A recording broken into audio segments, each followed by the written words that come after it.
Salut à tous, c'est Pank de la chaîne, bienvenue sur cette vidéo qui aujourd'hui va parler de culture hypnose, va parler d'un livre, Hypnosis Medicine of the Mind, du docteur Michael Preston. C'est un livre que vous trouvez en anglais, qui date des années 2000-2001 de mémoire, et qui reprend globalement le fonctionnement de l'hypnose avec une vision hypnose médicale. Donc il fait beaucoup de rapports à des zones du cerveau et des logiques associé au fonctionnement biologique, donc ce qui est plutôt cool.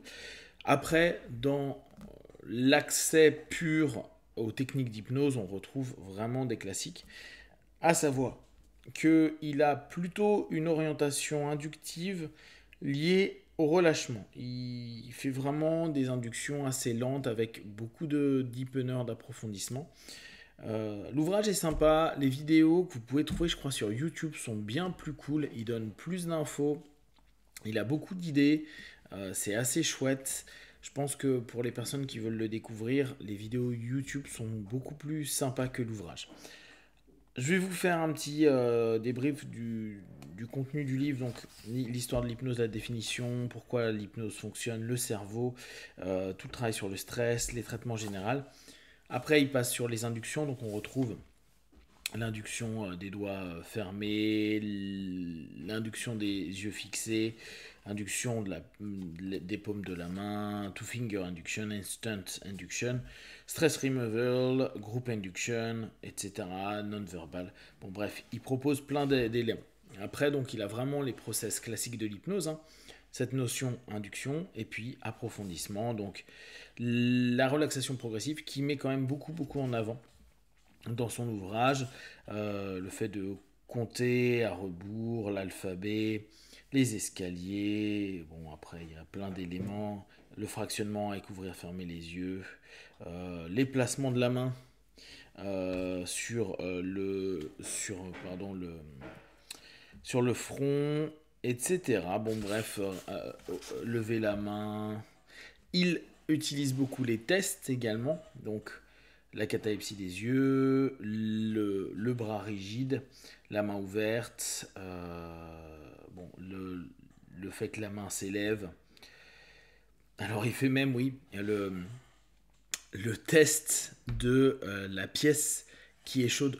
Vous vous souvenez, Shertok avait proposé cette expérience, d'ailleurs on peut la trouver assez facilement sur YouTube, où il met une pièce sur la main le dos de la main d'un de ses partenaires et il donne l'idée que la pièce est bouillante et il y a même certaines personnes qui ont la marque de brûlure de la pièce. Là c'est quand même pas le but hein, sur les tests, mais à savoir que c'était quelque chose d'assez courant, on va dire dans les années 60-70.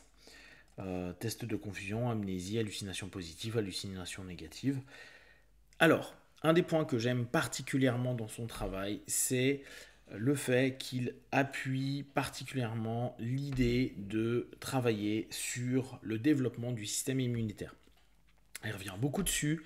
Je pense que effectivement, dans un travail d'auto-hypnose au quotidien, et bien sûr si vous avez régulièrement des partenaires qui reviennent, le développement du système immunitaire est une bonne idée. On peut utiliser des métaphores très simples comme des soldats, comme même vous vous souvenez, on avait une série vidéo, La Vie, je crois que c'était ça, hein, où il y avait un paquet de petits personnages qui pouvaient bien donner des images qu'on peut réexploiter. Je trouve que bosser sur le système immunitaire, on revient un petit peu à ce que Silva avait comme idée avec la diminution du stress, le fait de maintenir ses ondes cérébrales en alpha pour renforcer potentiellement l'apaisement, le mieux-être et donc tout le facteur du système immunitaire à développer. N'hésitez pas, vous, quand vous faites des travaux en auto-hypnose, d'avoir quelques minutes dans votre travail pour rappeler, vous suggérer ou imager ce travail avec le système immunitaire. Après tout le boulot sur l'hypnothérapie, il fait vraiment des hypnothérapies très simples, en suggestion directe. Après, vous allez voir, il a une métaphore qui est un peu le centre de son boulot, que je trouve particulièrement pertinent, qu'il appelle la bibliothèque, librairie.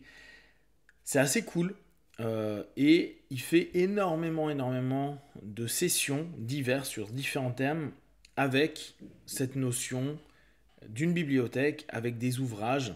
D'un côté, les mémoires et les éléments positifs, les ouvrages qui représentent, et de l'autre côté, ce qui est un peu plus négatif, il parle de la régression en âge, donc là encore, il le fait par la notion de la bibliothèque. Tout le travail sur les drogues et l'alcool. Alors là, pour les personnes qui connaissent un peu l'hypnose, on sait que c'est quelque chose qui est assez complexe à gérer en hypnose. Là, on parle vraiment d'un médecin qui gère, donc il a peut-être aussi, en plus de l'hypnose, d'autres aspects à prendre en compte. Pour la plupart des personnes qui travaillent avec des alcooliques, je vous invite vraiment à vous rapprocher d'une équipe d'addictologues, de spécialistes de la gestion de l'alcool. Comme ça, vous pourrez donner un plus. Évitez de vous substituer, très sincèrement. Quasiment tous les hypnos le disent.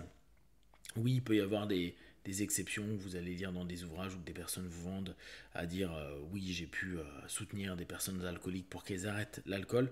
Ça reste factuellement la marge basse, donc vaut mieux être un élément qui complète l'ensemble du cheminement de la personne qui en a vraiment besoin.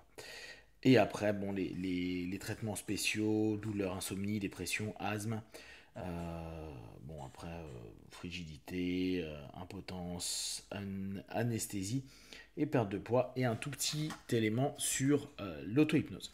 Ce qui est très chouette, donc, c'est cette notion que vous pouvez facilement réutiliser en auto-hypnose et en hétéro-hypnose de la bibliothèque. C'est un grand classique en hypnose de façon générale. Vous descendez petit à petit dans votre bibliothèque. À gauche, il y a par exemple les bons souvenirs. À droite, les éléments plus problématiques et traumatiques. Et vous pouvez aller de différentes façons changer dans les linéaires. Certains ouvrages où vous avez besoin peut-être plus de joie, de bonheur, de bons souvenirs, d'éléments positifs. Et de l'autre côté, vous pouvez au fur et à mesure, par exemple dans tous les éléments qui vont être douleur, trahison, mal-être, malaise, X ou Y, histoire de vie. Vous pouvez imaginer que c'est un bouquin, vous pouvez le feuilleter, le prendre, le voir, vous pouvez déchirer des pages, vous pouvez réécrire des choses dessus, vous pouvez enlever de la bibliothèque ces ouvrages négatifs, toujours avec cette idée d'aller voir, checker ce qu'il y a à l'intérieur de nous, comment, pourquoi. Cette symbolique est vraiment sympa, elle est intéressante, elle parle à beaucoup de personnes. Après, Preston, lui, il a ses choses à faire et à ne pas faire. Il a des notions où il ne veut pas à certains moments qu'on aille dans une partie de la bibliothèque pour certains types de problématiques, pour pas ramener, et notamment dans les régressions, des éléments qui sont trop négatifs, mais plutôt, par exemple, en faisant une régression avec des livres de la bibliothèque, se dire bah, vous allez au début de la rangée de la bibliothèque pour votre problématique, mais vous prenez que les éléments positifs pour revenir dans votre passé jusqu'à arriver à un bon souvenir dans le passé, puis éventuellement après passer dans une autre phase avec du questionnement et voir ce qui a pu avoir comme problème. Je vous rappelle, chez Hellman, ce que j'ai trouvé très pertinent, c'est qu'on peut faire bien sûr un pont émotionnel, mais de façon générale, il y avait cette idée de retourner dans une séquence avant 7 ans, et souvent il était proposé la classe ou des vacances où on peut vraiment, avant 7 ans, se souvenir à peu près de quelque chose, même si on recrée entre autres la mémoire. Ça nous permet d'avoir déjà eu des étapes clés dans la régression, et vu que la plupart du temps on estime que l'élément traumatique, ou en tout cas initiateur, ISE, Initial Sensitive Emotion, arrive avant 7 ans, après c'est des repeats. L'idée de l'avant 7 ans est intéressante, et vous pouvez le faire pareil en imaginant que vous avez un bouquin de l'année de vos 7 ans ou les bons moments de vos 7 ans ou avant, etc. Et vous pouvez le bouquiner, le travailler. Donc tout le travail avec cette idée de la bibliothèque est vraiment intéressante. Je vous invite vraiment à voir le YouTube. Je pense que c'est là où vous apprendrez le plus. Le bouquin, si vous aimez lire, mais je trouve qu'il y a moins d'éléments, moins d'informations. Si vous avez des questions et des remarques, vous les partagez sur Facebook, YouTube. J'y répondrai le plus rapidement possible. Et comme d'habitude, de tout ce que je propose, ne prenez que ce qui est bon, juste pour vous tester, observer, analyser et conclure. Puis one, ciao.